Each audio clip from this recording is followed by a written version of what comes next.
What's going on, everybody, and welcome back to the channel. My name is Kramer, and in this video, I'm going to be sharing with you why the hybrid strategy is the most powerful and profitable strategy in real estate right now. So without further ado, let's go ahead and jump in right after I take my jacket off. All right, so first off, what is the hybrid strategy? The hybrid strategy is where you do a combination of short-term rentals and mid-term rentals. Now, if you have no idea what a short-term rental or a mid-term rental is, I highly recommend checking out this video where I break down the pros and cons of each of them. Okay, so for my properties that I own and that I co-host, I do the hybrid strategy with them. So when it's off season, we'll typically do midterm rentals. When we have peak season, we'll do short-term rentals. And then if there's any gaps in the calendars in between the midterm stays, we'll also do short-term rentals. Now, I have a property that I rent out as a midterm rental, and there's not really a peak season. It's literally a midterm rental year round. So the past about 8 months, we've had an insurance company who's rented the house for $3,500 per month.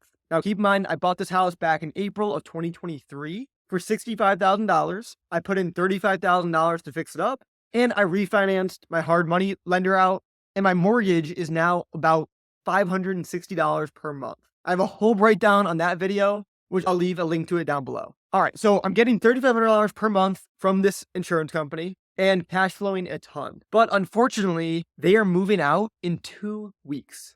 So it's been a good run. They've been here for about 8 months, but in 2 weeks, they're leaving and I need to find new guests. So I actually got an inquiry literally like a couple days ago from somebody who said, hey, I'm looking for a place to stay. I'm actually in another Airbnb, but they have a weekend booked while I'm there. So I have to essentially move out. And then once that weekend's over, this person can move back in. And she explained to me how the reason why someone booked for a weekend is because the solar eclipse is happening on like April 8th or something. And Indiana, where my property is, apparently like a hot spot for it. I was like, I wonder how in demand this area is for Airbnbs for the solar eclipse. So I go on Airbnb, I look at the dates, and literally there's 2 Airbnbs available and they don't have reviews. They're just crappy properties, to be honest with you. And I was like, OMG, I'm gonna lower my minimum night stay settings because it was originally at a 28-night minimum. Because again, I have 2 more weeks until the guest moves out. So I have 2 weeks to get a midterm rental guest, which is plenty of time for me personally. So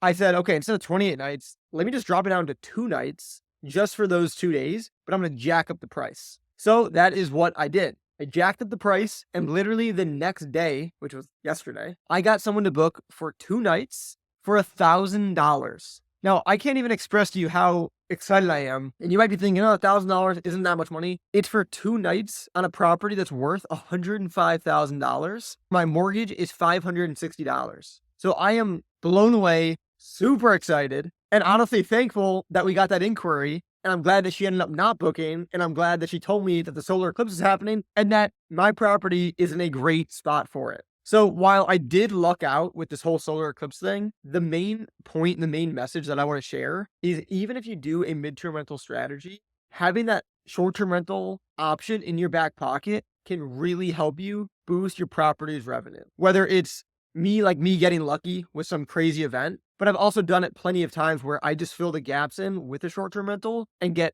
normal market rate. Now this time I happen to get 5 times market rate, but nonetheless, that is the power of, number 1, owning real estate. Number 2, having a midterm rental. And number 3, putting in the time and energy to do the hybrid strategy and to adjust. So I hope you guys got something out of this video. And if you guys have any questions about the hybrid strategy, short-term rentals, midterm rentals, or anything I can do to help you guys, please let me know. Literally drop it in the comments below. Message me on Instagram. I'm here to help.